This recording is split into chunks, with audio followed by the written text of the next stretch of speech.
أعوذ بالله من الشيطان الرجيم. بسم الله الرحمن الرحيم. ولقد آتينا داود وسليمان علما وقال الحمد لله الذي فضلنا على كثير من عباده المؤمنين. وورث سليمان داود وقال يا أيها الناس علمنا منطق الطير وأوتينا من كل شيء إن هذا لهو الفضل المبين. وحشر لسليمان جنوده من الجن والإنس والطير فهم يوزعون حتى إذا أتوا على واد النمل قالت نملة يا أيها النمل ادخلوا مساكنكم لا يحطمنكم سليمان وجنوده وهم لا يشعرون. فتبسم ضاحكا من قولها وقال رب أوزعني أن أشكر نعمتك التي أنعمت علي وعلى والدي وأن أعمل صالحا ترضاه وأدخلني برحمتك في عبادك الصالحين. وتفقد الطير فقال ما لي لا أرى الهدهد أم كان من الغائبين. لأعذبنه عذابا شديدا أو لأذبحنه أو ليأتيني بسلطان مبين. فمكث غير بعيد فقال أحط بما لم تحط به وجئتك من سبأ بنبأ يقين. إني وجدت امرأة تملكهم وأوتيت من كل شيء ولها عرش عظيم. وجدتها وقومها يسجدون للشمس من دون الله وزين لهم الشيطان أعمالهم فصدهم عن السبيل فهم لا يهتدون. ألا يسجدوا لله الذي يخرج الخبأ في السماوات والأرض ويعلم ما تخفون وما تعلنون. الله لا إله إلا هو رب العرش العظيم. اس آیت میں سجدہ ہے، سننے والے سجدہ ادا کر لیں۔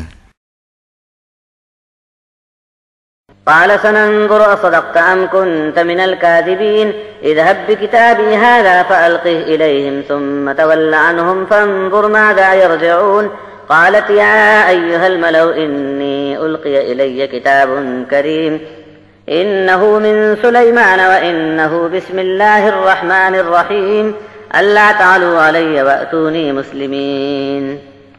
داود اور سلیمان کو علم عطا فرمانے والے بھی ہم تھے، اور ان دونوں نے اس پر اللہ کا خوب شکر ادا کیا اور اللہ کی خوبیاں بیان کر کے یہ کہتے تھے کہ واقعی تعریف تو بس ایک اللہ کے لیے ہے جس نے اپنے بہت سارے ایمان والے بندوں کے ہوتے ہوئے ہم کو فضیلت عطا فرمائی۔ داود کے وارث سلیمان ہوئے تو انہوں نے فرمایا کہ اے انسانوں، ہم کو پرندوں کی بولیاں بھی اللہ نے تعلیم فرما دی ہیں اور ہم کو ہر نعمت عطا فرمائی گئی ہے، اور واقعی یہ تو اللہ کا کھلا ہوا فضل ہی فضل ہے۔ اور سلیمان کا لشکر جب اکٹھا ہوتا تو اس میں جناتوں اور انسانوں کے ساتھ پرندے بھی شامل ہوتے تھے، اور ان سب کو تربیت کے تحت لشکری دستوں کی شکل میں سلیمان کے استقبال میں فوجی پریڈ کے لیے حاضر کیا جاتا تھا۔ ایک موقع پر فوجی کا لشکر کوچ کر رہا تھا، تب راستے میں ایک میدان سے گزر ہوا جہاں چیونٹیاں بہت تھیں، تو ایک چیونٹی کہنے لگی اے چیونٹیوں، تم سب کی سب اپنے اپنے بل میں گھس جاؤ، کہیں سلیمان اور اس کا لشکر تم کو کچل نہ ڈالے اور انہیں ہماری بربادی کا کچھ پتہ بھی نہ چلے گا۔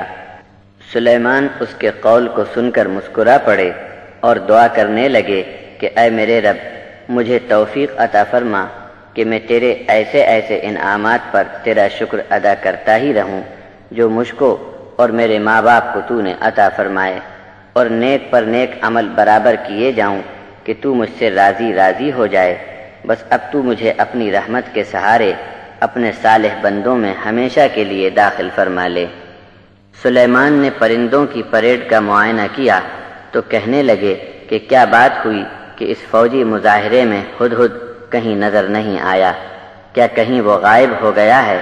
میں اسے سخت سزا دوں گا یا اسے ذبح کر ڈالوں گا، یا اس پر لازم ہوگا کہ اپنی غیر حاضری کا کھلا ثبوت میرے سامنے پیش کرے۔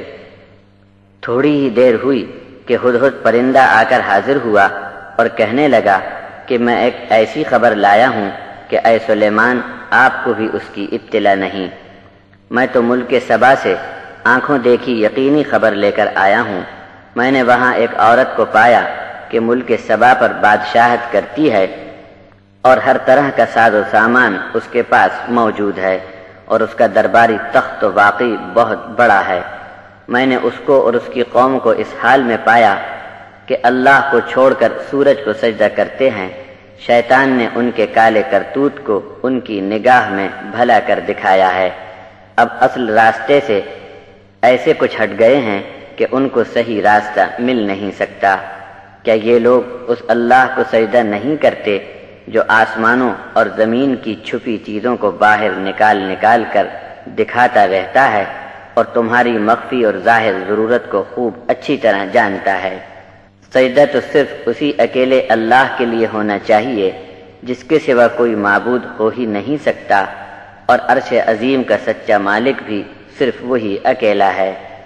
ہدہد کی تقریر سن کر سلیمان نے فرمایا کہ ہم ابھی معلوم کر لیتے ہیں کہ تو نے سچ کہا ہے یا جان بچانے کا بہانہ بنا کر یوں ہی جھوٹ بات بنا لی ہے۔